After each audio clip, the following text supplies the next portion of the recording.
Welcome to part 2 of dividing by decimals. Copy this in your mathematician's notebook. If you need to, you can pause the video. To divide by decimals, just like we saw in the last video, our goal is to have no decimals outside. We want to get rid of the decimals outside.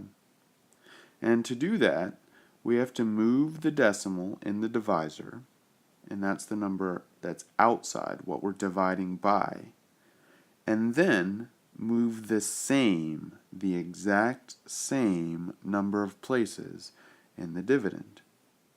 If you need to, pause right here to get this down, and then remember that I want you to copy at least 2 of the examples that follow in your mathematician's notebook. 1 5/10 divided by 0 5/10.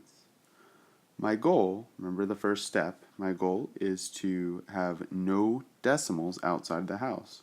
And I see a decimal right here. So step 2 is I have to move the decimal in the divisor. What I'm really doing is multiplying by 10. So the decimal in the divisor is now going to be right here. And if I did it to the outside, I have to do it inside, to the dividend. That's step 3. So I'm going to multiply by 10, or move the decimal one place to the right. So this problem is now 15 divided by 5. And the decimal in my answer is going to go straight up. It's going to be right here. And 15 divided by 5, that's easy. It's 3. So the answer is 3.0. 3. 2 divided by 0 4/10. Again, the goal is no decimals outside of the house, nothing in the divisor. I see there's a decimal in the divisor, so I have to move it by multiplying by 10. So the new decimal is going to be right here. And if I did it to the divisor outside, step 3 says that I have to move the same number of places on the inside to the dividend. 2 has a decimal, it's just hidden. The decimal point for 2 is right here. And now I need to move that decimal one place to the right because I multiplied by 10. So now it's right there. And I fill the empty space with a 0. So this is now 20 divided by 4. And 20 divided by 4 is 5. And the decimal, again, goes straight up into the answer in the quotient, so 5.0.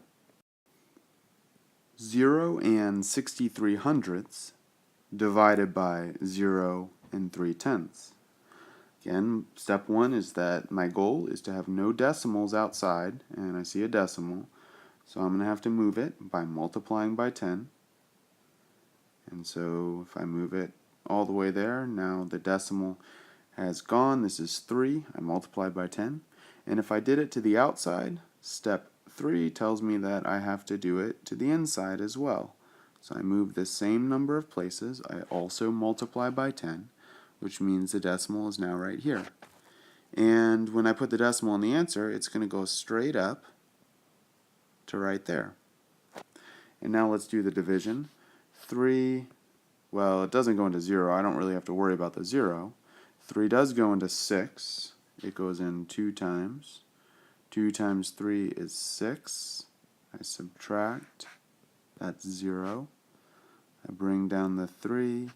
Don't forget to give the man a seat. 3 goes into 3 one time. So the answer to this is 2 1/10. Alright, and here is 15 divided by 0.05, 5 hundredths. Okay, again, my goal is to have no decimals outside, and I see there's a decimal, so I'm going to move this decimal by multiplying by, now I have to do it 2 times, so I have to multiply by 100. So now the decimal is right there, and that just says 5. And if I did it to the outside, step 3 tells me I have to do it to the inside, to the divisor.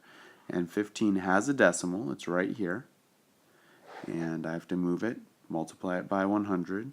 1, 2 spaces, which means the decimal is going to be right here now. And I have to fill those empty spaces with zeros.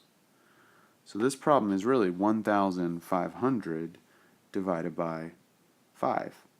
And to do this, 15, 5 doesn't go into 1. It does go into 5. Give the man a seat, it's right there. 5 goes into 15 3 times. 3 times 5 is 15. I subtract, and that's 0. And then I bring down a 0. Oh, give the man a seat. There's going to be a 0 here. And bring down another 0. 5 also doesn't go into 0. There's a 0 here. And the decimal, it goes straight up to right there.